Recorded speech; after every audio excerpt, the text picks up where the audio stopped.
All right. Hello, everyone, and welcome to another episode of Not for Nothing. I am joined here by Mr. Tom Strom, who is visiting from Richmond, Virginia, for various reasons, which I think we might get into in a little bit. But how's Richmond been, man? It's great. I love it. I mean, it's a beautiful little city. We fit really well there, I think.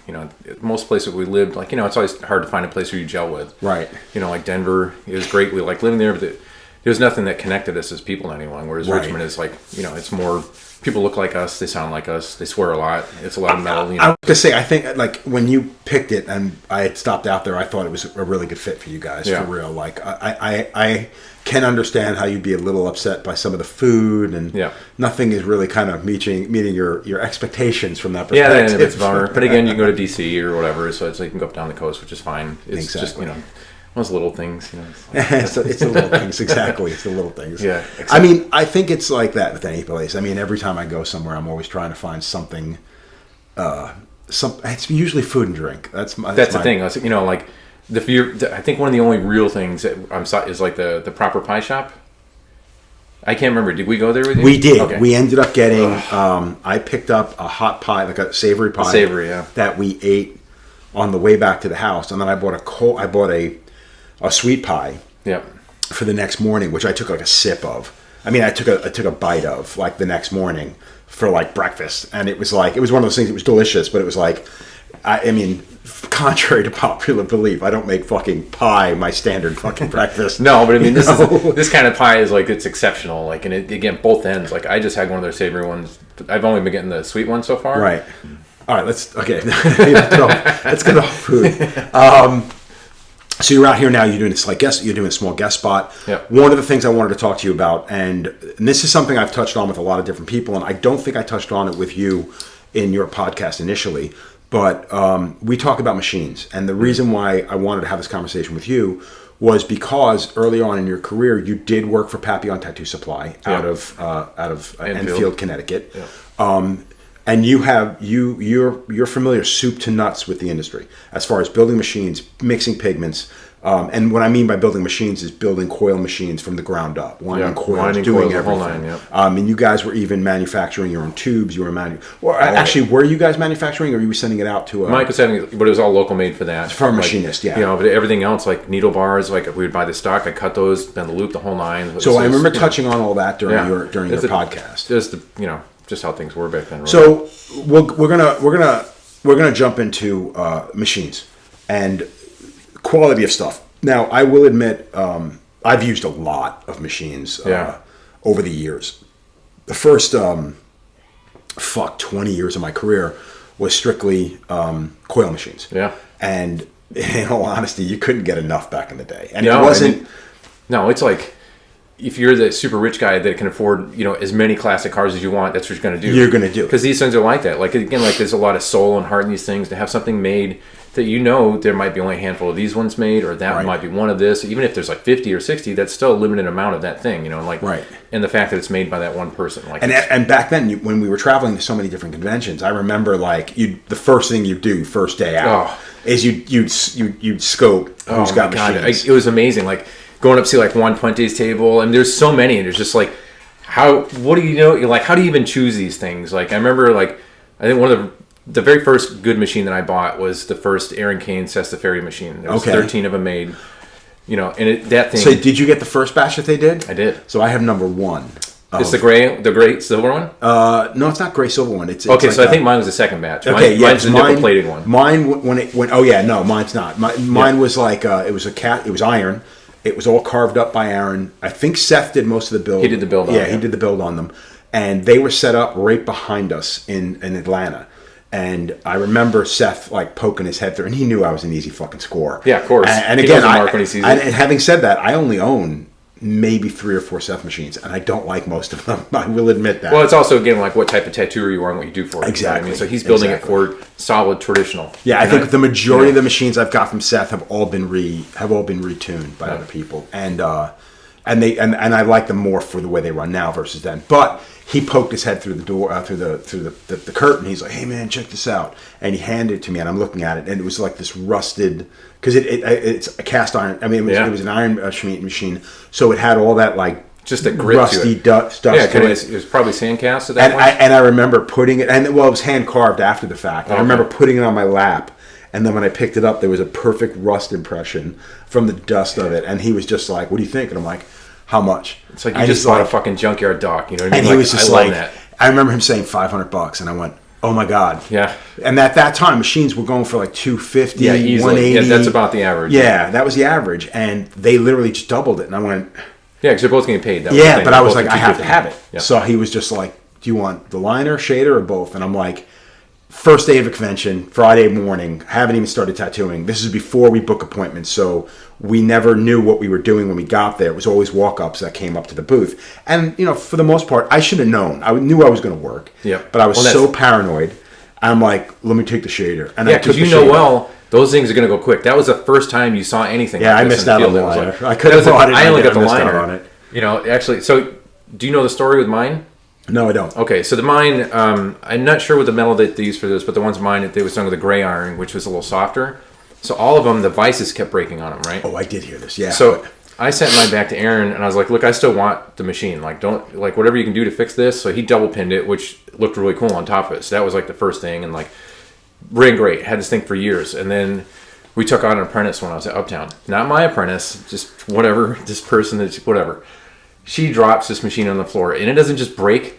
The whole back shelf broke off, and it was bad. I'm like, "Well, that's the end of that fucking thing." And I was so mad, it was ridiculous. I was like, "You need to just go get lunch somewhere. Just what the fuck ever. Don't be in here right now. Like, it's my first machine that I bought. You know what I mean? Like, that thing meant more to me than almost anything. You know? Fuck.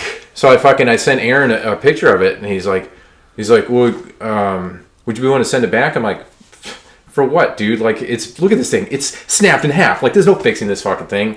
About a month and a half later, I got it back. He brazed it back on, resculpted it. That thing runs better now than it did. Oh, for real? Yeah, honestly. And that's rare when you do something where you really kind of fuck with the machine's the frame's integrity. Yeah. Like, it's because I had a frame like similar to that. Similar situation happened, and it was the same thing. So it was brazed, and then when I put it down, the braze just snapped. Yeah.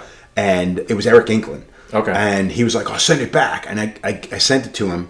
He brazed it back together, but the what I liked about this machine, it was like it was an old wrench, tiny old wrench, that he used to put together, and it was beautiful. But now he brazed this huge hunk of fucking, and then he just ground it down. I'm like, whatsoever. I'm like, dude, it looked like a really cool machine before. Now it just looks like a hunk of metal. Like, I was so disappointed, Yeah.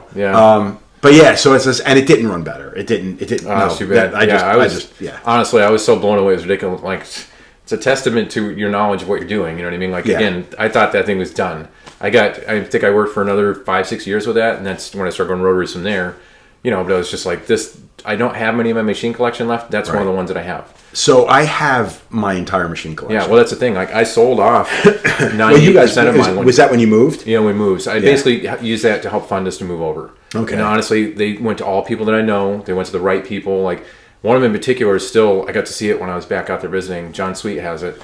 It's an old Paul Rogers machine that I got from Mike Nicholson. Or not Rogers, excuse me. It's a Jonesy Roundback, right? Okay. So I got it from Mike Nicholson when I left there, and it's, again, an important machine for me. This thing never ran right. It just, the Jonesies have such a weird geometry, like, just right. So I know a lot about machines. I'm really good with this thing. It was the only machine I could not fucking dial in. I was like, all right, whatever. So I had Adam Safari had his hands on it for a minute because he was living in Minneapolis at the time, and he did okay with it. It ran pretty good, but it ran hot all the time. Right. I actually had a nice white spot on my knuckle from it. Do you remember that when you never grow hair on your knuckle? All the chrome machines, they got hot, So later on, I got tattooed by Seth up here, and we were talking about it. And he's like, "Well, I mean, we just willing to send it out to me." I'm like, "Yeah, I'd love it if you'd fix this fucking thing." He didn't just fix it; like, he put an original pair of Rogers coils on it.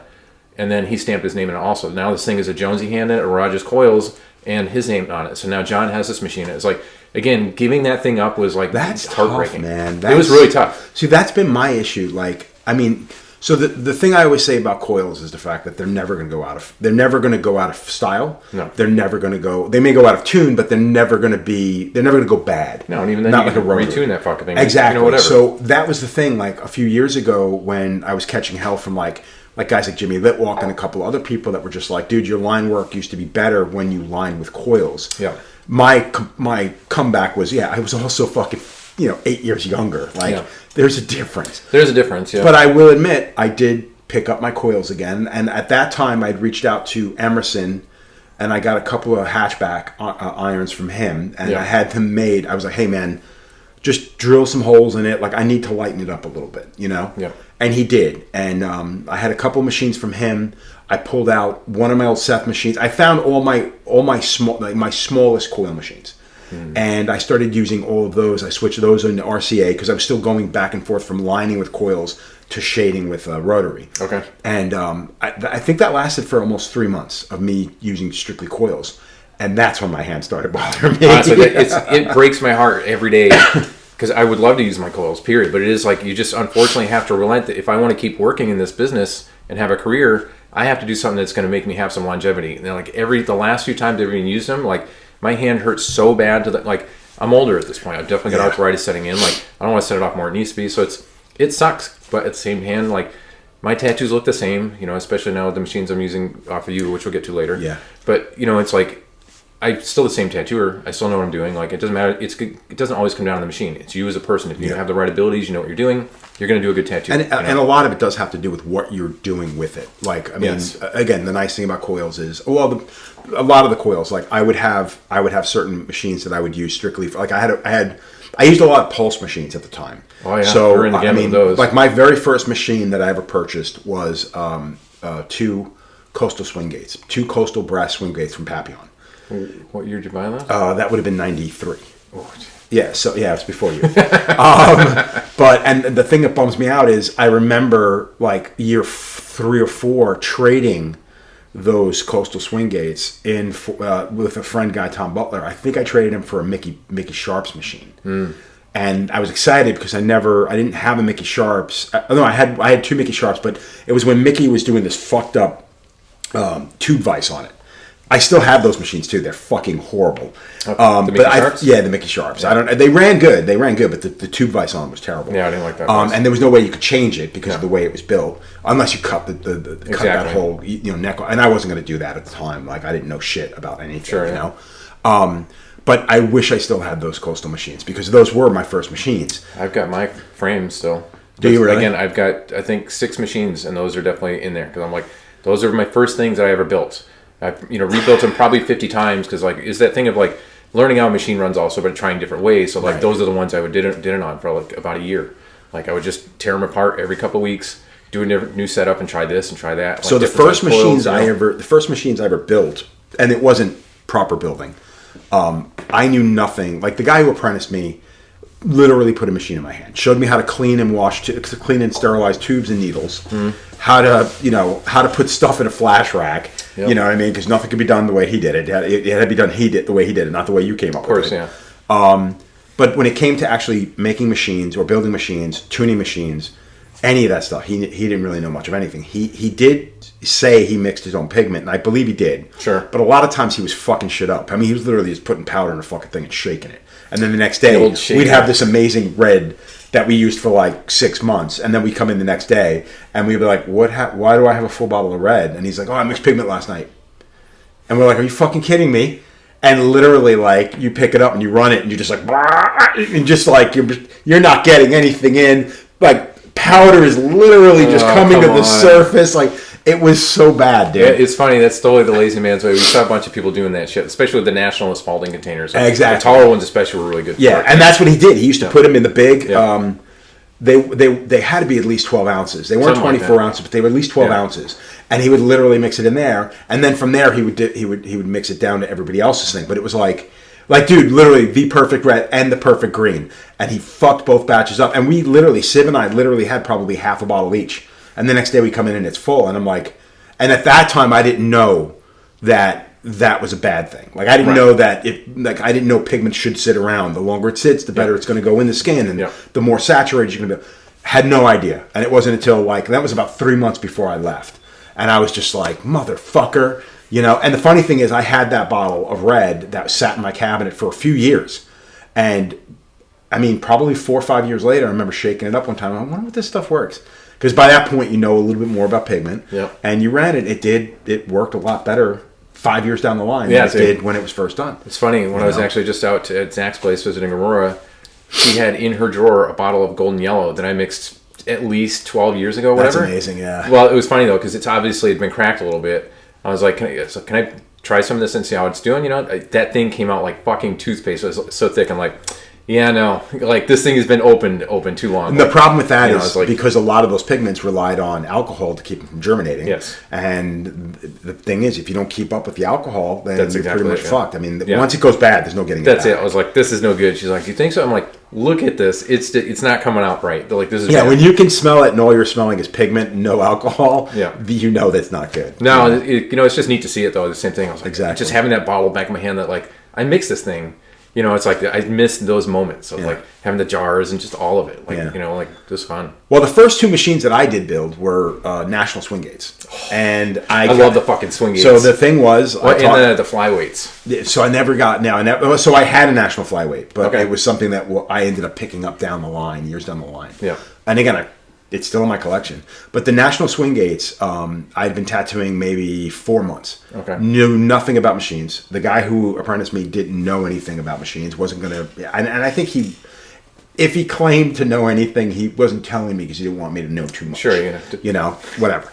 But Tom, who was self-taught, he was the one like, hey, listen, I was going to buy a National machine. But I'm not now because I think what we should do is I'll buy a kit, you buy a kit, and we'll sit down and we'll put it together, and then this way you'll know soup to nuts about how to build a machine. Right. Minus again, you're not wrapping your own coils, you're not doing any of that stuff. You're buying a kit. Yeah. And I'm like, yeah, perfect. That makes my life a lot easier because I really knew nothing. Right. And we did. We sat down and we built that machine, and I used that machine for. It was fluorescent pink. It was hot pink. And then a year later, I bought a fluorescent green one that I made a liner out of. But the liner never really ran my dreams right there. Yeah, I have them still. I still have them. But I changed the pink one. I eventually, 2 years later, I put Mickey Sharp's coils on it. Okay. Because I bought a bunch of Mickey Sharp's parts. But the problem with coils from him was everything was metric. Yeah. So things didn't fit properly. So you had to really jack stuff down. The fucking swing gate didn't fit properly because the screws that came with the coils had rounded edges where the Nationals had flat edges or flat ends. And I'm like, God damn! But that machine kicks ass till this day. Yeah. It still runs well. That's a great machine. So I was pretty excited about that. That was my first kind of run down any thought of machine building. And again, I never really went down it again because. At that point, you got a lot of machine builders coming down the pipe. Like I said, you had Mike Fitz from up here, took one of my old Percy Waters frames that my wife had bought for me, original Percy Waters frame. He rebuilt that for me. I still have an original Paul Rogers frame that's never been fucked with. Seth Safari had that frame for probably close to a year. Oh. And I was like, dude, I want either fucking build the thing back, build it, and send it to me, or just bring me the fucking frame. Yeah. And literally to the point where he sent somebody back from Philly to go back down to Baltimore to pick it up and bring it back and bring me the frame. Oh, this is when he was at Reed Street? This is when he was still at Reed Street. I believe he was still in Reed Street. But he was living down there. So he had somebody pick it up and bring it to me and give it to me that weekend. And I never really spoke to Seth after that. And it wasn't like we had a falling out. No, it's just at that point, whatever. Yeah. But yeah, I'd say, the cream, I think the cream of my collection is probably that Aaron and Seth machine. It really is, and it's one of the few machines. I had an Aaron machine that was hand carved, a little bit of carving from Aaron, but it was built by Aaron, and that was a liner that was fucking amazing. Yeah. And I sold that machine to Ralphie, who used to work here, and it was one of those machines I swore I'd never part with, and I was like, no, you can use it. You're not buying it, dude. I'm not gonna let it go. I had both those machines he was using. Because they were just sitting in my cabinet, and I'm like, you could try it, but I'm not parting with it. And it was one of those things where he's like, so what do you want with the machine? I'm like, dude, I just told you, I want it back is what I want. Yeah. And Eric was in the room and he goes, dude, money talks.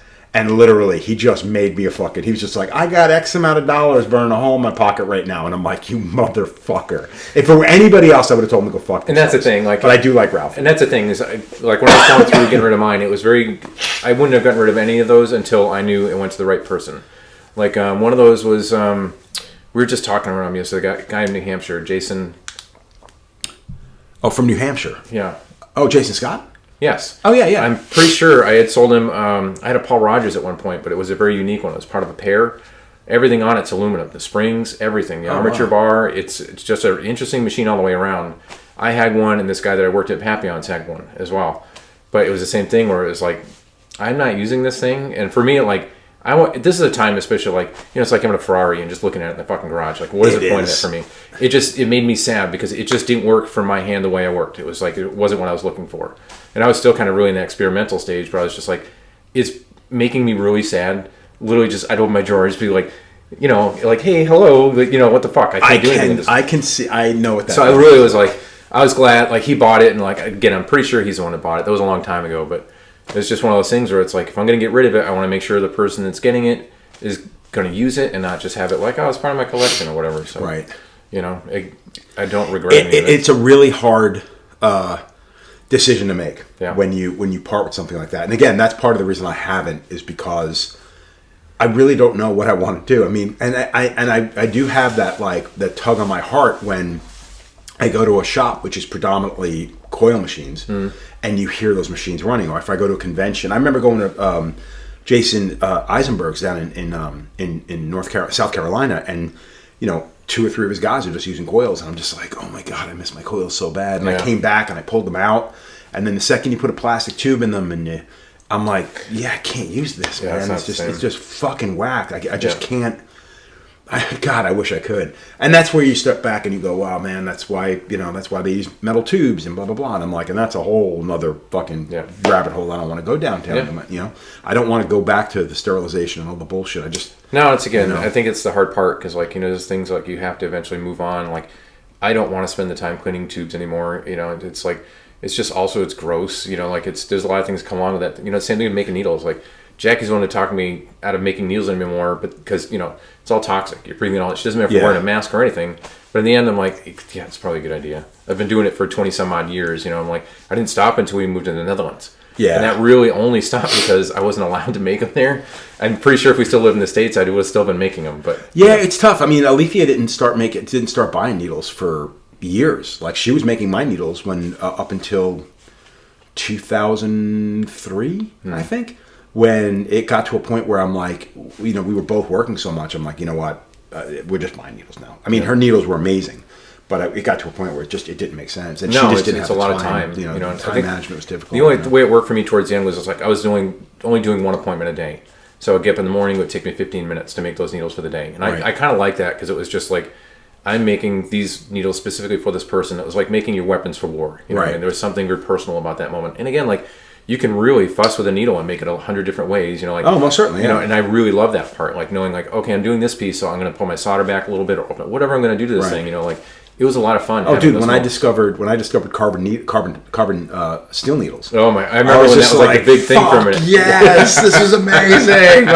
And then you go back to your stainless and be like, why the fuck am I using carbon steel? Yeah, exactly. Like all the work that went into that. And then you go back using carbon steel and you're like, this is incredible. Like, I think it's always like, anything that you have a moment with for a minute, like when it's fresh, like, oh, this is amazing because it's new. Yeah. Exactly. And anything you've been doing for a while just becomes systematic, and it's nice to have a little change it for a minute. Most certainly.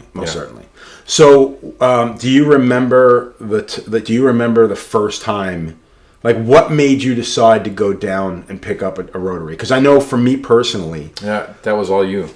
100%. But again, like, I was having problems with my hands at that point. Like, I was already getting nervous because, like, I was having days where I would, I'd have to start scheduling my appointments, staggering my appointments, because, like, if I was doing back-to-back days, I was really in a lot of pain. Like, my hands are getting really crippled, like, not hard, but enough where I was feeling it, you know what I mean? It just made me nervous, so I'm like, that's when you started using the bishops, and I was like, oh, okay, I'll give those a go, and I got a couple of those, and, as a way to start in, and it's like, and even at the beginning, it's a rough start with the rotaries at that point. They weren't dialed in. It was a lot more experimental. Right. You had a lot of things going on, like the Numa machines were out for a while. That was a big thing, it's just a lot of experiment. I think Numa's the one that put the rotary game back in the hands of individuals that would have, because it was guys like Nico DeVries, Damasi, who were basically mainly West Coast guys who, you know, kind of, you know, they knew Carson, and I think, and again, I don't know this, you know, verbatim, I just know what I've heard, but they knew him, and it was kind of like our relationship with Pulse back in the day. It's like,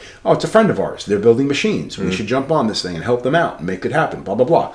I think the idea of a pneumatic machine was just fucking stupid. Dude, like, no offense, but fucking dumb. There's a guy it was in Minnesota. He's no longer tattooing because of dumb personal problems he's done, but whatever. I had to sell him a painting at one point, and I dropped it off at his shop, and I go in there, and his whole shop is lined with all the tubes, with the whole thing, generators in the back. It sounded fucking insane in there. I'm like looking at all the tubes, all of it, and I'm like. So then on top of it, he also had a setup that he would bring to conventions. Do you remember when this started hitting the convention? It was like, hear the fucking generators everywhere? The first time they did it at fucking Hell City. Oh, God. I remember walking into Hell City, and Tattoo Now had a booth, like 4 booths. And they had them all running off of one or two of those giant fucking air compressors.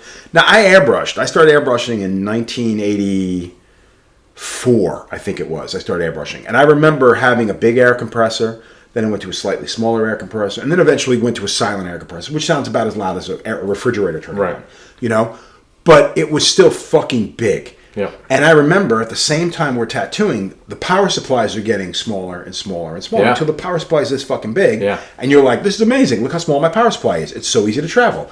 And then these knuckleheads bring in a fucking, like a 2-ton fucking air compressor. It was insane. That I was on the far side of the convention, and all you heard every 15 minutes was, and you're like, are you fucking kidding me? Yeah, I'm not into it. Like, I'll sit in a room with coils, you know, the room's like 3 by 3 feet. Like, can you imagine? Those are the same dudes that would fucking complain if one of their people they worked with was using coils. Like, man, the machines are so fucking loud. It's disrupting my not fucking... that fucking thing. Oh, Jesus Christ. Yeah, that thing was ridiculous, dude. I remember... Again, like, the concept, I like the concept, obviously. It's a neat idea, but the reality of it is just... It just didn't work, and it was just kind of funny. Like I'm surprised it lasted as long as it did. Honestly, no, me too. I think a lot of it had to do with the style that was being produced with it. It was the kind of the color realism thing. Yeah. And at that time, color realism was kind of new. Yeah. And it was mainly it was a lot of a West Coast thing. I think people just wanted to be part of something. And the first thing they do is, what machines are you using? Whose inks are you using? Whose needles are you using? So you just do everything in your power to kind of reproduce what that person is doing, thinking it's going to help you. Well, this is also, too, you got to remember, this is the time when you really started seeing products being marketed, machines being marketed. You know what I mean? Like, you didn't have that. Otherwise, it would just be a single person going to a show with their machine, stuff like that. But this is where you actually start, like, this is a brand. Noom is a brand. This is a brand. You know what I mean? Like, we start seeing a lot more. Yeah, it was interesting. Happening. You know, it's funny, like, thinking about that and, like, just seeing, because now that's what the whole industry is for the most part. You still have people doing handmade stuff, but I'd say it's got to be 90% where everything's a brand. It's a product at this point. Right. It's kind of weird to see it that way. Well, so now, so you're telling me I sold you down the fucking... I brought you down the rabbit hole. Yeah. I was in London when I used my first rotary, and I was at Lal Hardy's, of all fucking places. And one of the guys, Adam Punk, he was using Stigma Hypers. Oh, yeah. And he was like, Lau was like, oh, you should try this machine. And I'm like, dude, I'm good. Like, if it ain't broke, don't fix it. And he's like, you really should try this machine. So I tattooed Adam that weekend. I did a portrait, not a portrait, but I did a woman's head on his hand. And I used it, and I was like, oh, damn. Like, super lightweight. And with a metal tube, you didn't even know there was a fucking machine on the end. Right. You know what I mean? And the Stigma Hypers at that time did its best to kind of reproduce the feeling of a coil machine where you had that little bit of give on it and stuff, you know? Which is funny considering that was like one of the first... It wasn't the first one out of the gate, because I think at that time you also had Swash Drive. Yep. Was probably right around the same time. You had a lot going on at that moment. Swiss machines. And I'm like, man, that's pretty crazy. Yeah. So I used it. I think I used it twice that week that I was out there. And I was like, I'm going to buy one of those when I get home. I came home and fucked off. I could care less. You know what I mean? It's like, I'm going back to my coils, whatever. Yeah.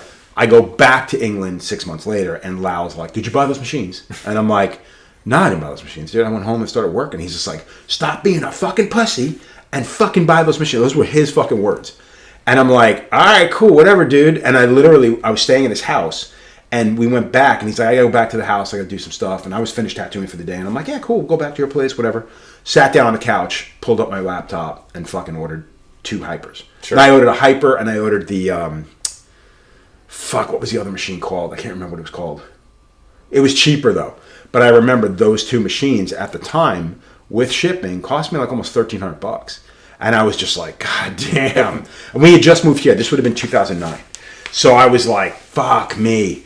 But the machines came in, and I started using them. And I was doing at that time. I was still lining with coils, and shading and coloring with the hypers and the Stigma machines, and then me lining with coils probably lasted at least 5 years. Yeah. 4 or 5 years of just doing that. And then when I picked up, at that time I used anything, dude. I was buying, I was getting stuff from, I had hypers, I had Stigma hypers, I had... Yeah, you had everything. Yeah, dude, I was just picking up all kinds of shit. Like, if anything came out, I'm like, yeah, I gotta try that. Yeah, but it's not fun because it's all new ideas, a new concept. And again, like... Well, the best thing about it back then, too, was I would use it, go to a convention, and somebody would go, whoa, what's that?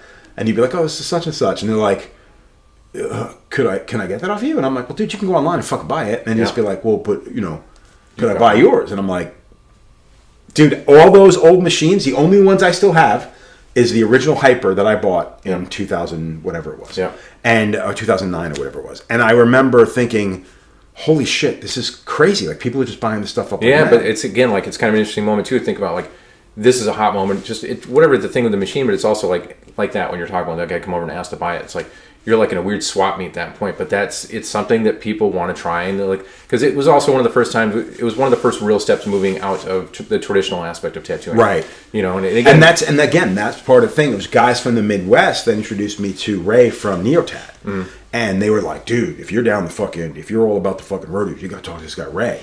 And at that time, rotaries are going for, on average, between $450 and $600. Yeah.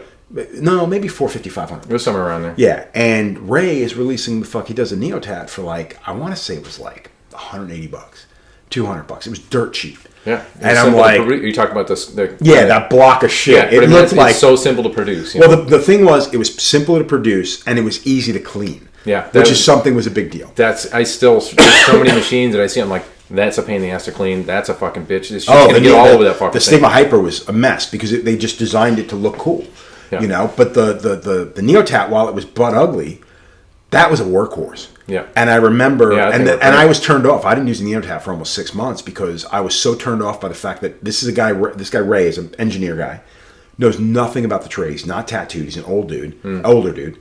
And when I walked up there, everybody's like, "Oh, dude, this is Joe Capianco. He wants to check out your machine, blah blah blah." And we start talking. He's like, "Yeah, okay, well, we could do this." Blah, blah, blah. And I think he was down with like Josh Carlton and a couple other guys at the time. I think, I'm not positive.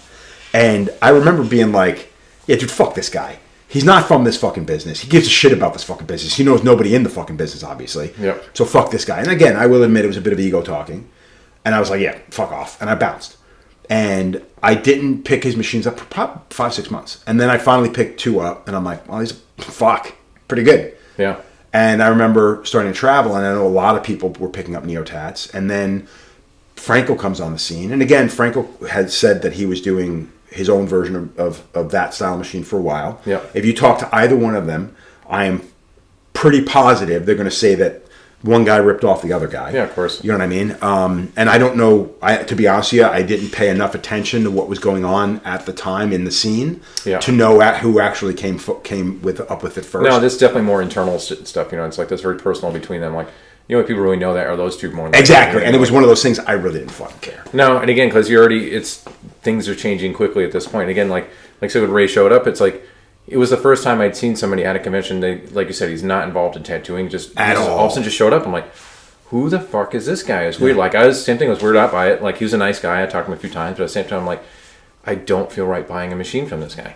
But again, like, here he is doing a machine that's better than something other ideas that have come out. Most certainly, yeah. And again, it's simplified, and he wasn't beating anybody over the head. No, not at all. Which is something I think we're greatly lacking nowadays. Yeah, no. Is everything comes down to dollars and cents. Well, that's what I mean. Like, now we're I think this is the problem is, like, a lot of artists nowadays, young kids that come in and like they see these things that are marketed super well. I mean, these companies have insane money to market these things like, this is the best thing ever for you, and they believe it. And I'm like, honestly, it's not. Like, you could buy a machine the fraction of the cost that's going to do it way better for you, and it's, or more versatile, blah, blah, blah. Like we were talking about the nanos earlier, right. transfers. It's like, it's a $500 machine. There's machines on the market that are like $2,000, $2,500. So it's like a special color edition with somebody's autograph on it. And I would put the Nano against any fucking machine, period, including some fucking coils. Yeah. But again, we'll touch on that later. Yep. And this is not a fucking paid endorsement, by the way. But I think what the influx of the rotary, what it really, really, really did, in my opinion, was showed the artist, the tattooer, that it's all about this. Yep. It's not about the machine. Yep. Because if you think about it, most direct drive machines, most linear drive machines are literally, it goes in, it comes out. Yeah, that's it. And there's no finesse. All the finesse, all the finagling happens in your hand. Yep. And I think that's what really made it where it was like, yeah, you can drop your needles here and go here and move a certain way, and you're going to get a solid fucking line. But to get any kind of real finesse to the shading or whatever, that all is in your hand. Yeah. And I think that's something that rotaries definitely showed a lot of tattooers. And for me, it showed me that it was like, all right, so why am I spending more than $250 on this machine? Yep. And that was a big fucking deal. I remember the first time. Because like we're at this moment where everything's being pitched that way. It's like, it's not to say, it's hard not to be like enticed by like that because it's done well and you're like, oh, well, it's got all these features, blah, blah, blah. And, but in the end, it's like, again, like you said, it's like, why am I doing this? Like, I already know what I'm doing. I don't need, that's not going to do anything different for me. Right. It's going to look cool in my hand. I'm going to fit in with everybody else because they're buying the fun machine. I don't care. Like, I want the machine, like, that's going to do things properly. It's less service. It's simplified. Like, again, like the Neotat thing, I think that's what really made it work because it was simple, which, there's machines that came out over the years like, this is adjustable and this thing, but that's the first machine that's going to fall apart on you. Right. I definitely had machines that had this adjustable. I just gotta get some fucking Loctite and just seal it. Do you remember the old time machines? The Danny Fowler those were the first machines? ones, yeah. So Danny Fowler made machines back in the day that were, everything was adjustable on it. Like every little nook and cranny was fucking adjustable. And I remember you could put that machine down too hard on the countertop and it would completely fuck your machine. Literally, that's what I was saying when I was talking about the Loctite. So those are the fucking machines because like it didn't matter what you did. Like you said, you could breathe at it, and be like, come on, dude. Exactly. But in the end, I also really liked the machines. They ran well. Like I had one time machine, and I think I got rid of it immediately. The time machine is funny because that wasn't my favorite. It was his G-Force ones that he had, which is kind of more. I think it's more built, if I remember right, on like the Spalding geometry. So it's kind of that same thing. Yeah. But funny enough, Inker is the one who turned me on those machines. Which is surprising because he would have figured he would have had. He was friends with Danny, so that was kind of the thing. So and they were like old school bikers and stuff. Very much so, yeah. So it's that kind of thing. But it was that was because Inker again, like we talked when I was talking about him earlier, like he's the guy that can make any machine run exactly the same, the way he wants it to run. It's intense, like But then he's got these things, and I'm like, I thought you like do everything. He's like, oh, you got to try these though. This guy's got some really creative ideas, and I'm like, that's interesting coming from you, Inker. Yeah, exactly right. But again, like it was that thing where it's like it's a neat idea, and again, like the time machine wasn't so much, and it was also the way the side plate was too big, so it's hard to fuss with getting your needle bar and all that. Whereas the G-Force, it just had that. It wasn't big. It worked really well, and it's just simple. Right. Minus the fact you had to move everything. Right. So, well, that's what I think I liked about the old Bishop machines, the old Neotat machines. Like the Bishop machine was the first one where I had built a rapport with Franco. In California, and I would go out to California on the regular, seeing friends, whatever, and then eventually the TV show thing happened and stuff. And Bishop was just starting to kind of get off the ground. Like local guys knew who they were, but I don't think internationally anybody really knew who they were. But I remember I only got one because you had an extra one at that. Well, and that was a funny thing, and that's what used to happen. I would go the first time I went to Brazil, or the second time I went to Brazil. I brought a bunch of. That's what I was predominantly. I had two Neotats and 4 Bishops, and this was his standard Bishop. It was nothing right, special. it was just that little yeah, exactly. And I had gone to Brazil, and that's when we'd set up like if I made 2 liners, 2 shaders, so you had 4 machines. So I had 2 as backups for the most part. Sure. And I remember going to Brazil, and everybody was just like, "Oh my God, where'd you get this? Who is this?" And I'm like, "Oh, this is Bishop. This is Neotat. Blah blah blah." Dude, when I was there, I tattooed for 5 days, I think. The last day, my client's like, and now I'm down to 3 machines. And my client, because I'd sold the other ones at the convention, and now I'm like down to 3 machines, and I'm like, or 4 machines, excuse me. And I'm tattooing this guy, and he's just like, man, he goes, how do I get these machines? I'm like, well, you reach out to Franco, whatever, you buy them directly from them. And he's like, well, can I buy them from you? And I'm like, yeah, you can, but dude, I'm like, I got a tattoo. Yeah. And he's like, well, I'm your last tattoo here, yeah? And I'm like, yeah. So I'm like, all right, cool. This is how much they cost. And I think at that time they were like $250, $280. Yeah, so I sold all those machines. Like I went there with 6, came home with nothing. I had to call Franco before I left for the airport and said, hey man, can you send me 4 more machines? And he's like, why? You just bought 4 machines. And I'm like, yeah, dude. And fucking people bought them here. And he's like, dude, you got to stop selling machines. And I'm like, I'm helping you. I wasn't even. I shouldn't say. I wasn't trying to help spread the word. But if people want something, yeah, you damn straight. And especially again back then, because you were at that point was definitely a peak moment. It's like if somebody saw anything in your fucking hands, like, oh, I'm fucking using. And the joy of rotary, those types of rotary machines is. Who fucking cares? Yeah, because one machine is going to run the exact same way as another one. To an extent. Oh no, true. Because again, those motors weren't like the motors you're getting now. Like these are back then you can get a. That's the thing. I think I had 3 of the Bishops, and one of them ran slower than the other 2. Yeah, and the third one was softer, no matter what. Yeah. So there was a different. Again, it wasn't. It's still experimental. Exactly. But that was the thing. It's like I didn't have the same. Like if I went to a convention with 4 coil machines and someone said, "Can I buy those off you?" I'd be like, "Go fuck yourself." Go fuck. No way. You know what I mean? Like I'm not selling. Nope. I mean, these are not production. No, this is machines. just like it's a disposable product. It means nothing. There's no attachment to it. Like, cool, you want this fucking thing? I'll just go buy another one. The only thing that's going to fuck me up is the inconvenience of not having the machine in the meantime while the other machine is on its way. Yeah. And I think therein lies the craziness with the cost of these machines today. Is the fact that they really are nothing. They're dime a dozen. And I know that's going to sound horrible to fucking individuals who do this for a fucking living, but not for nothing. Who fucking cares? 90, however, whatever percent don't perform the way they say they are going to. Like, I don't care what anybody fucking says. Your machine is not going to hold up the way a good coil machine will run. Right. That's the basic truth of that part. You're trying to make that machine emulate that kind of thing. Like, even when I was tattooing that woman earlier, I can't remember what machine she was talking about, but she was saying she struggles with it because this machine is learning how you tattoo, and I'm like, was it a pen machine? It was a pen, yeah. Okay, yeah. But again, I'm not sure. It was one of the newer ones. I heard her say it, yeah. And I'd heard that tattoo show in the UK. I think they did a review on the machine. Okay, but it's one of those things that like I don't want the machine to know anything more about me than I already know. Like I mean, I should be telling the machine what to do. I should learn from the machine. It's just weird. That's what it comes to. Again, it's like it's not the machine to be helping you learn better. You should know in your hands, exactly, in your feeling, in your ear, the whole nine. Like.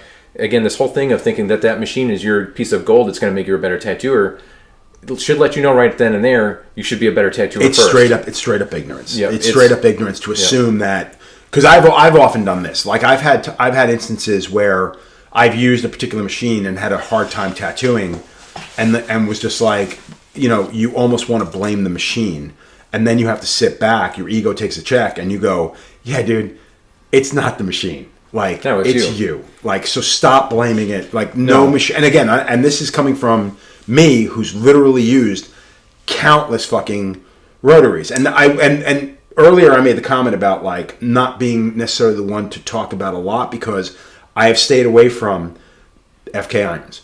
I have stayed away from Cheyenne. I started staying away from Bishop. I stopped dealing with a lot of the major fucking brands because of what we talked about before about the marketing and the bullshit. Well, it's just bells and whistles. Exactly. It's all frosting and no cake. You know what I mean? Again, and I think it's my biggest problem is like, again, like I can tattoo with any one of these machines. Like any of the pen's machines, like I could do the same exact tattoo, but in the biggest part, especially the pen, it's slower, it's spongier. And I will definitely say like that my lines healing up a couple years down the road don't hold up the same way as a good direct dry one. You know what I mean? So it's definitely a weird thing of like noticing that thing. I'm like, okay, I lost track of what my point was. Well, we were talking about the fact that like just the idea that the brand names don't mean a goddamn thing. Yeah. You know what I mean? And that's something we're learning in a hard way, because I think what's selling the brands, these brand names, are the big name tattooers. Well, but also, I think it shows that like if you've only learned a little bit of information on how to tattoo these days, that's the problem inherently, because like you should, when you're brought up to tattoo properly, you should be able to adapt yourself to whatever machine. It might take you a tattoo or two, crack a few eggs, but in the end, you're listening to it, you're feeling that thing. You should be able to figure out what that machine is telling you. Okay, this is what I need for my tattoo to come out right.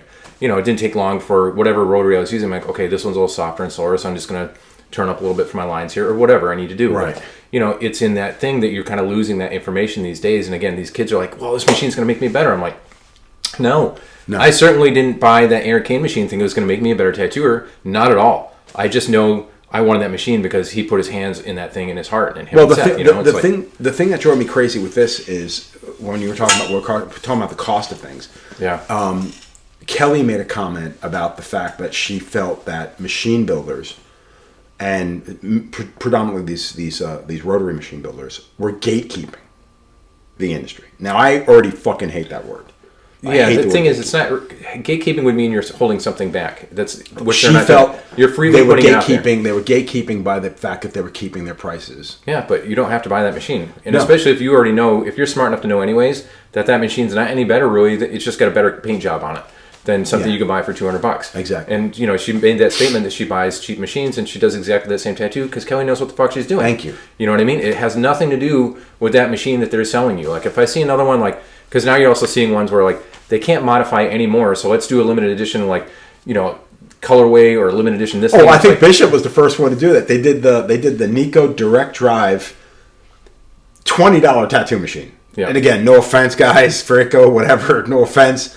It was the cheapest style direct drive machine. It had a tiny little motor in it, and it was a solid machine. It was a solid running machine. But they gold plated it. They did some bullshit etching on it, whatever, and sold that machine. I think you got like a certificate of authenticity, a bunch of other bullshit, a T-shirt, whatever, and it was $1,000 machine. I think they did the first one with Nico. They did one with Cartoon, and he's probably done a couple more before he went down the pen route. Yeah, the thing is that certificate of authenticity, whatever, it doesn't mean anything. They're selling you a piece of shit at that point. Yeah. When you get that certificate of authenticity, that is the most. I hate that kind of thing. For me, that certificate should be somebody's name stamped on that fucking side of the machine. That person that made that machine, that means it's authentic. That person spent time with it. Yeah, but you can't have that with the rotary when it's four guys in the back of a factory. Right, but that's the point, though. They're just assembling something that's disposable. It's not anything. It's just a machine. But the fact that they're selling like, it's this limited thing, that thing is never going to be worth anything. Because the fact of the matter is, another 2 years from now, there's going to be better machines than that. Nobody's going to even want those fucking things. Oh, dude. When we did my machine, when I did the run with Bishop, we did the Betty, and before the Betty, I had all the legs on it. Yeah, before the Betty, I did a run with Paulo from Brazil for my coil machine, the Brick House, and the whole point was. Like Jimmy Litwalk brought me to Brazil to introduce me to fucking Paulo, and the idea was I'm going out there to build a machine with Paulo. And dude, this was the first time I've really seen this end of things. But at that time, Paulo was nothing. Like he was very small time. He was building machines. He was doing pigments on the side, in a very very small scale. At that time he did have a small warehouse space for storage of stuff, but his machine building. Not even factory. It was a fucking 2-car garage. That's a workshop. Yeah, it was a workshop, straight up workshop, and everything was done with a lathe. Yeah. And this dude, I drew it out to the dimensions. Like Paulo gave me the dimensions I needed to use, and I drew out this leg on the metal, and then the guy literally hand did this with a hand crank lathe. And I was just like, holy shit. It took him a day just to carve this fucking thing down. So the fact that the guy's able to do that and eye it out like that, that's beautiful. And then from there it went to casting, and then I didn't get the machine for 6 or 8 months. But I'll tell you what, it was a heavy machine, but at the time I didn't care because I liked heavy machines. Yeah, hands fucking built. No, agreed. Yeah, no, totally, yeah. But the machines were fucking killer. Like Paulo built, like he built good machines, And at that time, everything was just done with him and one other guy. They were building the machines. They were putting them together. He had people winding coils and shit. But for the most part, it was 2 guys. Yeah, that's doing pretty grassroots though. And again, I like seeing that kind of thing. And so, especially knowing it's not he's just some guy that came in like, hey, I've got the money to buy into this business. Let's build a factory and start building these kind of things. So now I go out there for the rotary, and Paulo's like, we do this, and I gave him the design that I wanted to go with. Same thing, similar design to the Brick House. The woman's leg, and. He at that time he was just cutting his teeth on rotaries. He had no idea. Most everything was direct drive, and at that time I didn't have much of a difference because it was either direct or linear. I didn't really care. There was no finesse yet to these exactly. things. And it wasn't until at that time I'm still using Franco stuff, and Franco's like, dude, give me it. I'll take a crack at it. Yeah. And he designed the Betty, or we did the Betty through him, and dude, that machine fucking. I'll be honest with you, and again, no offense, guys. that machine, I think, worked better than any of the other direct drives from fucking Rotor, from Bishop. Eric has still got one or two that he's using. Timmy's still got one or two. And most motors were replaced. Was that the one that was still built on the little sure brick? Yeah, sort of. So was it all aluminum cast? Yeah, all aluminum cast. Okay. And that machine absolutely kicks ass. I have 3 or 4. And they all, the reason why I stopped using this is they all worked with, at that time, as clip cord, because I was bouncing back and forth between coils and rotaries. Sure. So they're all clip cord, so I don't really use them much anymore. And they're straight up direct drive, so it's like I was kind of not direct, but like that linear slide. And while they're great, I just stopped using that style of machine. Yeah. You know what I mean? Yeah. But that was what sold that machine, and I sold a ton of those. Well, I shouldn't say a ton, a few hundred machines. That's still a lot of fucking machines. It's not like you sold 5 machines. No. It was literally a few hundred machines. And again, for especially of a personal machine, it's not like you're not. No, I mean, people were buying it for they were buying it for 2 reasons. This is where you're talking about the marketing. They were buying it for 2 reasons. One, because I said, yeah, this is a good machine. This is the machine I use. This is the machine that 4 of the guys in my shop fucking use. Right. You know what I mean? Like, I am not going to sell you something that I think is absolute dog shit. No, you actually use the product you're making. Yeah, and that's a big fucking deal, dude. I think that's the reason I've had the biggest issues with, selling my name or anything like that. I remember when we were doing the television show, and I had lost weight between, season 1 and 2, I think, or 2 and 3, I don't remember. And I dropped like 65 pounds. Yeah, and everybody's like, dude, you look good, man. How'd you lose that? And I'm like, I just, whatever. Started seeing a trainer, seeing a dietitian, whatever.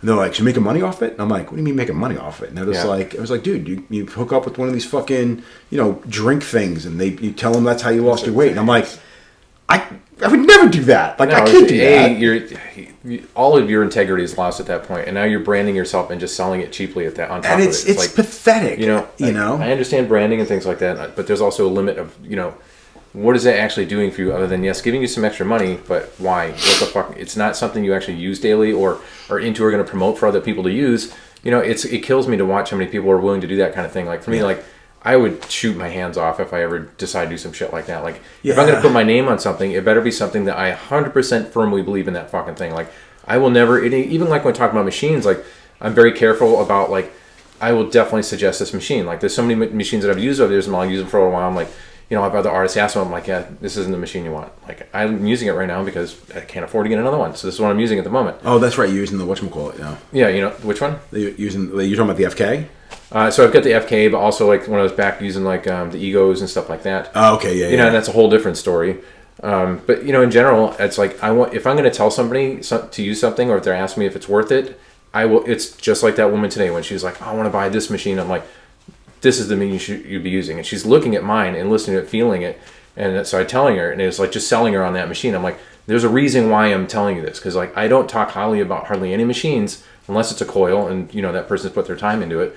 Rotaries are definitely, I'm very hard on. Like, I don't want to have somebody to be like, hey, I bought this machine, I don't get it, like, it doesn't run very great. Like, yeah, that's not my responsibility, but I did suggest that to you, so I would feel bad. You know what I mean? Oh, I've had a couple of people recently, like literally recently, in the last 2 weeks, tell me that they had tried, I'm not going to name names, I'm not going to brand anybody, but 2 different brands, and they were just kind of like, yeah, dude, like, what the fuck, man? Like, I spent X amount of dollars on these machines, and I'm like, why did you do that then, man? Like, I just, and they're just like, yeah, it's not worth it. And they went back to their like, $100 fucking, China bill. Yep.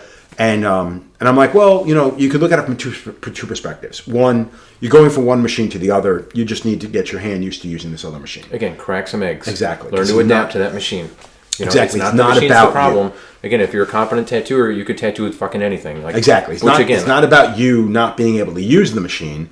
You just need how to learn to use that machine. Exactly. You know what I mean? You have to retrain your brain a little bit and stop, because again, you should let your body do what it does naturally already. If you've already been tattooing long enough, you should just let your body do its thing instead of trying to fight that thing. And like, again, listen to it, feel it, listen to what it's telling you. It's not that difficult. Like, hey, it's too soft. Oh, it's not going in unsaturated enough. Just turn it up a little bit. Exactly. Or if it's too hard, vice versa. It's not rocket science, really. Again, especially if you've been tattooing long enough. Well, it's amazing. I remember you talking about individuals that you've worked with in the past where, you're watching them work and they're literally just like, and you're just like, dude, turn up your fucking machine. Yeah. And I remember talking to Shane here once. Like, we were talking and I'm like, what are you running that at? And he's like, oh, I'm running at like, 6.2. And I'm like, dude, turn that bitch up. Get that thing going. And I think it was 2.5 weeks, 3 weeks later.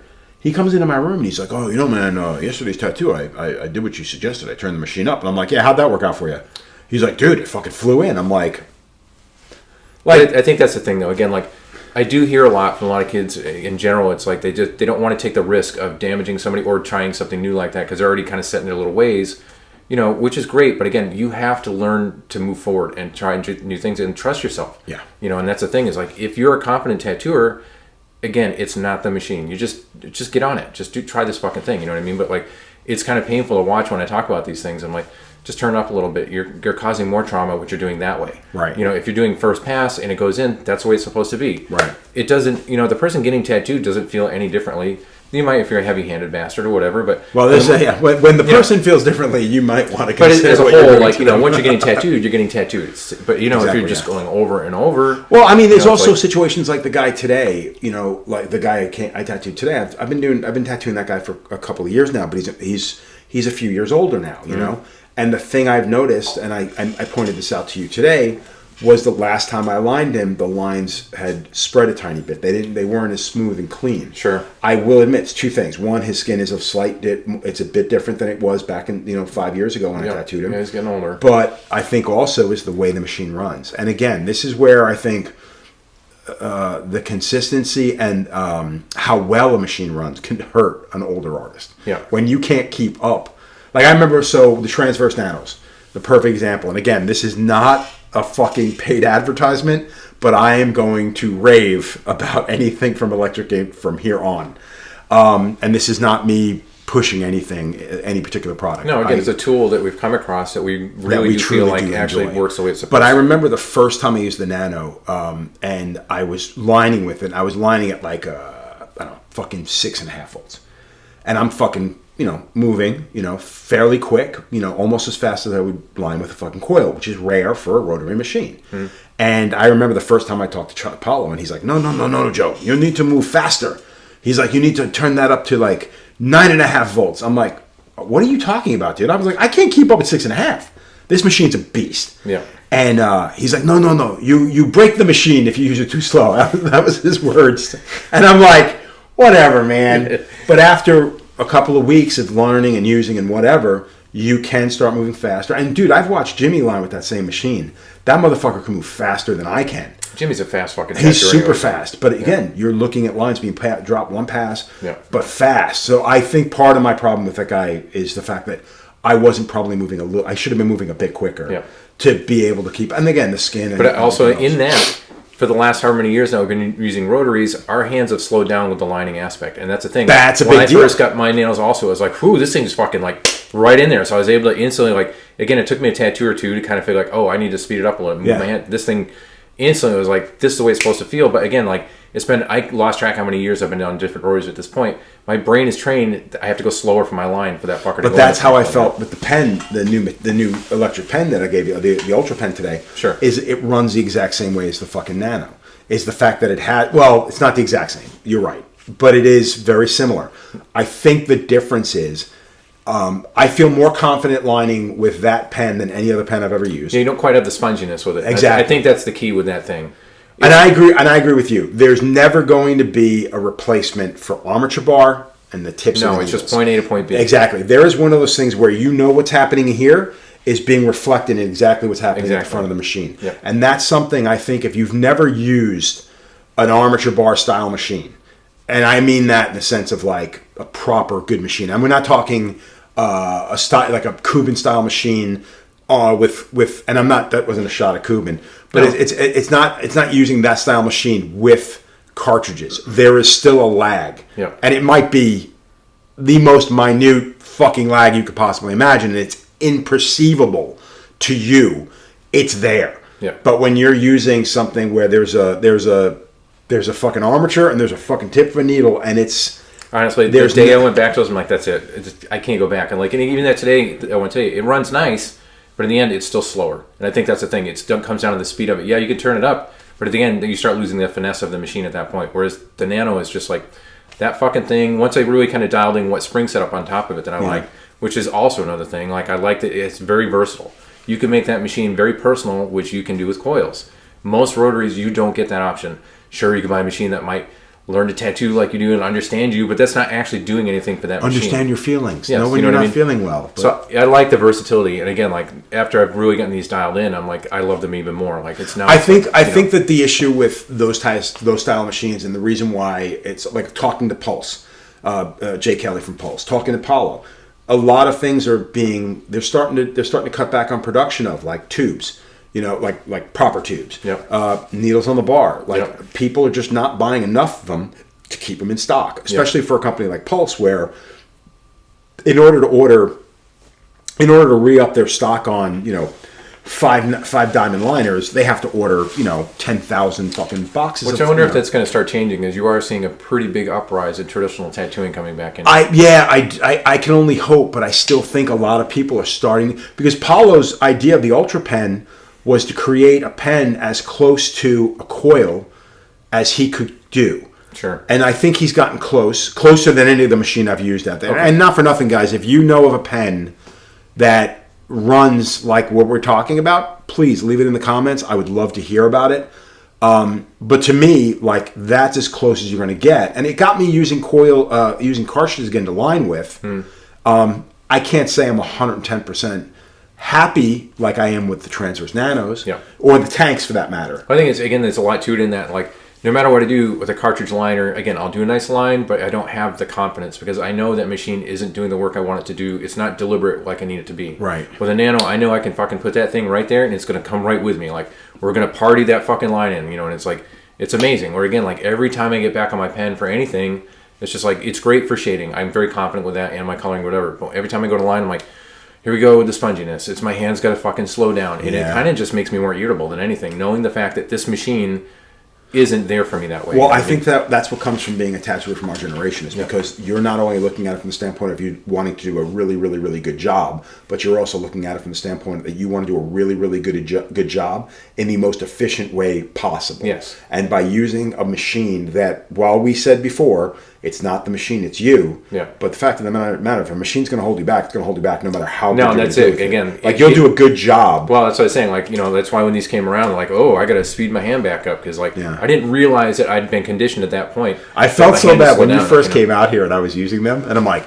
no, you got to try. Did you feel bad? It was how many times did I come up here and you're like, you've got like 10 of them in your drawer, and like, can I just get one? You're like, no. I'm like, well, because I wasn't going to part with them. I mean, yeah, what the fuck ever? You can get more. That's the thing. But you'll sell them to some fucking jackass at convention, but you won't sell them to fucking me. Get the fuck out, that was a very young me. Now it's like and again, those machines are the kinds of machines you do take a liking to. Like, you sit back and go, that's the thing. Oh, this, because like you said before, like, rotaries are going to run slightly different no matter what. Yeah. Because the motors are never, like, they're mass produced. They're not going to run the same every single one. So those machines were like, I gave one to Jason Eisenberg when I went down to South Carolina the first time, because I didn't really know Jason that well. I knew Jason through other people. I'd only met him once before, and then Elliot Wells and I went down there, and he let us work out of his shop. He didn't take a percentage. He totally hooked us up. We stayed at his house. So when it was all said and done, and I was showing them his machines, he used one to line with. He goes, how do I get one of these? And at the end of the weekend, I said, I'll tell you how to get these machines through Brazil. Yeah. I'll give you my personal information that you can order from, but you can have that one. In the meantime, and to his credit, he's gone out and bought a couple of those machines. Well, that's the thing. It's there. I don't think there's been a machine that I've come across yet so far as a rotary that has swayed my opinion about that a coil is always better. This is the first machine I'm like, it's very, very comparable. And not only that, you're getting the smoothness out of it, you get the consistency of it that I really like. The lightweightness of the lightweight is where this thing is. It's so stupid. It's just a little. Now again, this is needles on the bar. Which, again, I just prefer. I think the needles on the bar, they're just... I'm so 100% happy I went back. Like, it's like, all I can think was, like, the years of cartridges. Yes, it's easy traveling with that shit, but, like, I don't give a fuck. I know when I pick up that machine, it's going to do... what you want exactly what I want it to do. What you want it to do. Yeah, I love it. It's nice. Okay.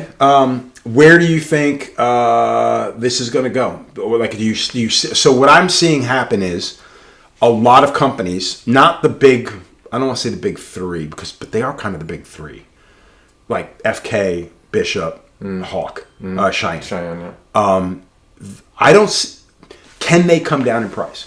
Like, are they going to be I don't know what it able costs to to manufacture these things. I don't really know. And that's been the biggest. That's been so my it's biggest. not for me to say. I will say that I'm hoping that as people get on with this thing, people are going to start learning what works and what doesn't. And Right. it's again, you are seeing an uptick in people using more coils these days, which I was kind of surprised about. Yeah. It was definitely seeing a decline for a bit, but you're starting to see it more and more. Well, dude, the last show I went to in Pennsylvania, man, like I'd say a third of the people on the floor were using coils. Yeah. Or lining with coils, shading with maybe a Cuban. And that's a thing that gets me too. It's like when I showed my machines, they're like, "Yeah, but I got a Cuban." I'm like, "Yeah, mine's better." Again, sorry, I love those machines, You know what I mean? but it's a little too heavy for me. Like, yeah, again, that's the other thing. The whole It's game like, for me is really I can't. But I think live on my hands, that's been his niche, is the fact that he's selling a pretty heavyweight machine to individuals that are using and coils, and they're all one-offs or unique machines, and they're all about. That's what I really like about that. You know, and again, like I have nothing bad to say about that stuff. Like it's a great machine. Like, but again, for me, having said that, all the electric ink machines are production machines. They're not the only thing that you might get that's going to be special from an electric ink machine is going to be an engraving on it. Yeah, that's you know what I mean.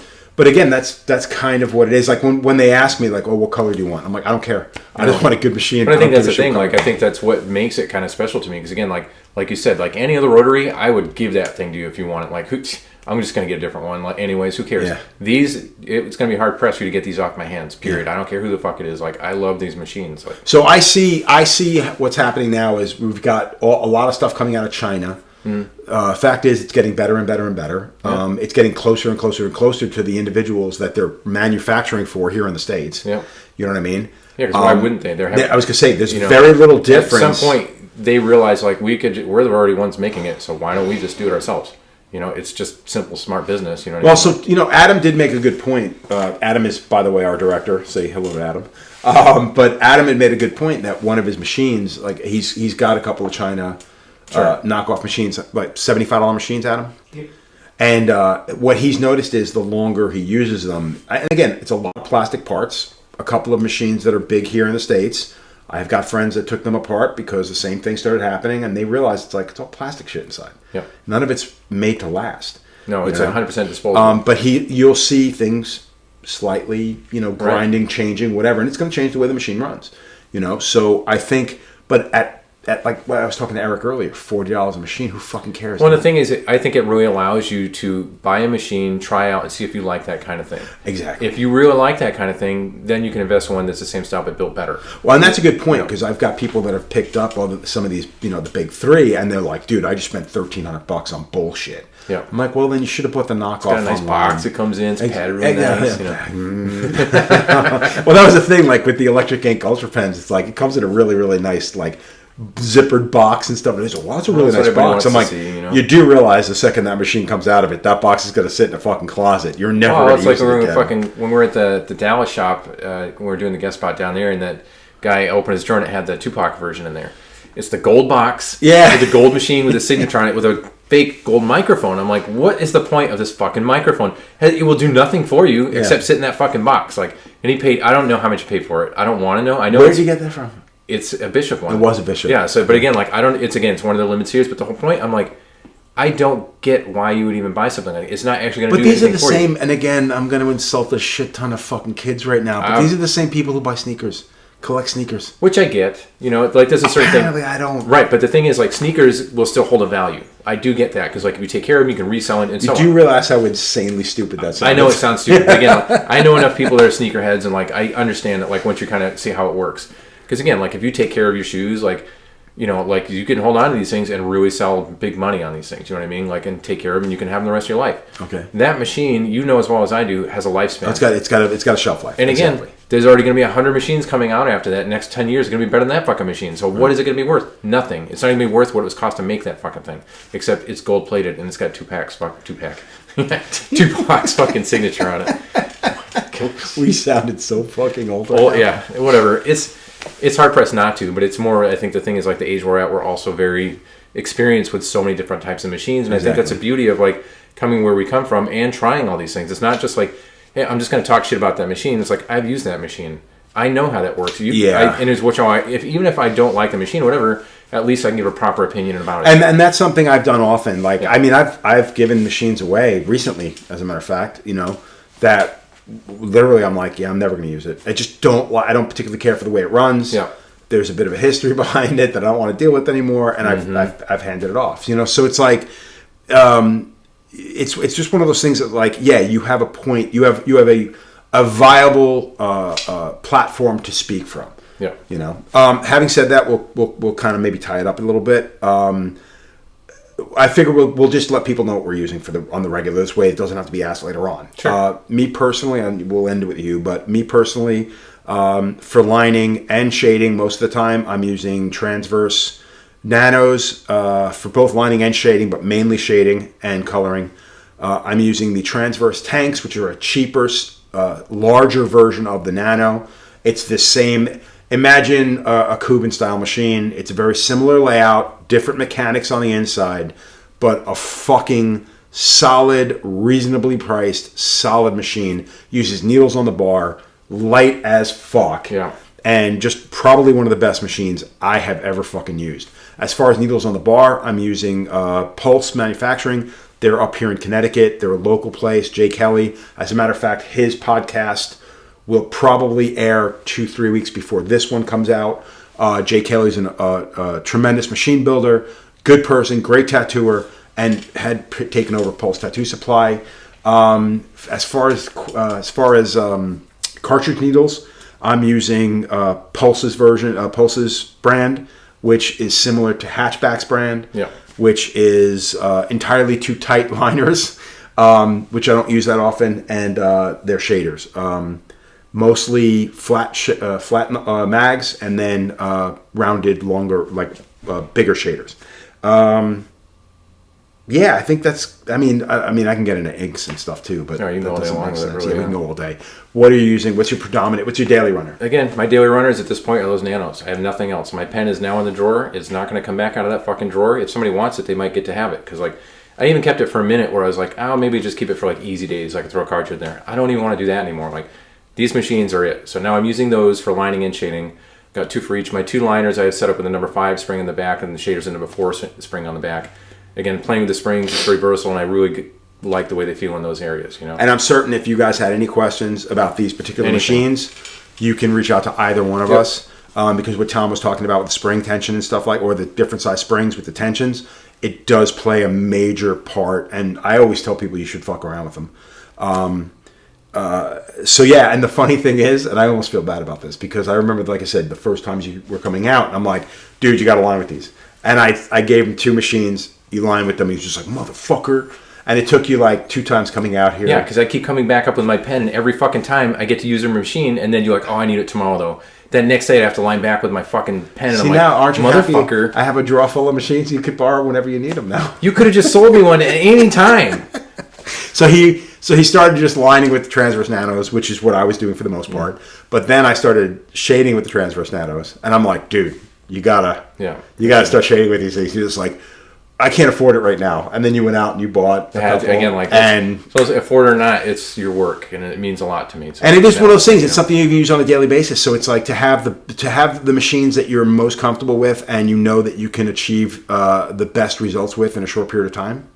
It does make sense. No, and again, that machine is there for you. There's no rotary I've ever said that about. I'm like, every day I come in with all of my elements, like, all right, well, this is going to go this way. And sometimes you get softer areas where that thing is just not going to do it. Just no matter what you do, fine, whatever, fuck. So, but then the day I got those, that was it.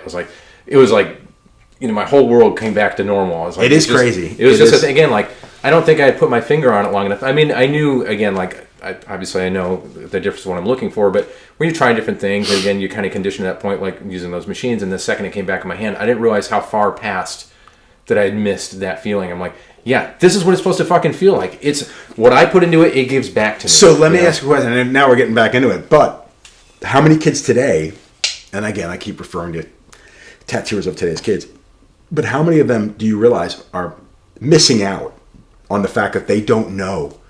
And this is something I've said about everything. Yeah. Conventions, clientele, supplies, everything. Yep. How much they're missing out on the fact that because they weren't around in the beginning, because they never used a coil before, because they've never used something with proper give, they don't realize that the nuances that you fucking lack Man, honestly, I love the fact that, I mean, again, nothing against younger people. There's definitely younger people that are getting proper training, you know, it exists. But a good majority of younger people I'm seeing these days, you can tell that they've learned on a rotary because they don't really understand the feel of it.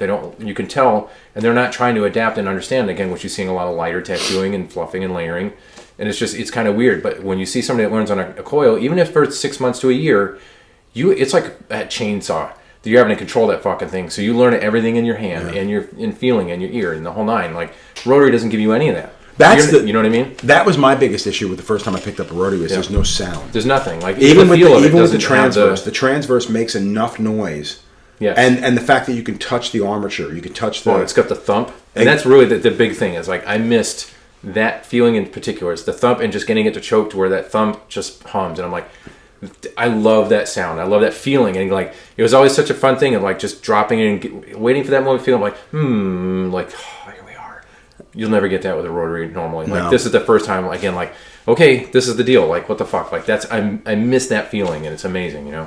That's fantastic. All right, fun. And on that note, we're gonna leave it at that because that was special. That was definitely special. That was good chat. Again, I want to say this was not an attack at any one particular company. It's just the nature of our business. Exactly. It was not an attack on anybody. It was not an endorsement of anybody. We're just telling people what we use and what we're into. If you guys have any questions whatsoever, I'm certain that Tom or I drop 100%. Us an email, drop a comment in the fucking in the comment section, and we are more than welcome to answer any and all questions. Yeah, and very honestly, like I won't sugarcoat anything. I'll give you 100% reasons why.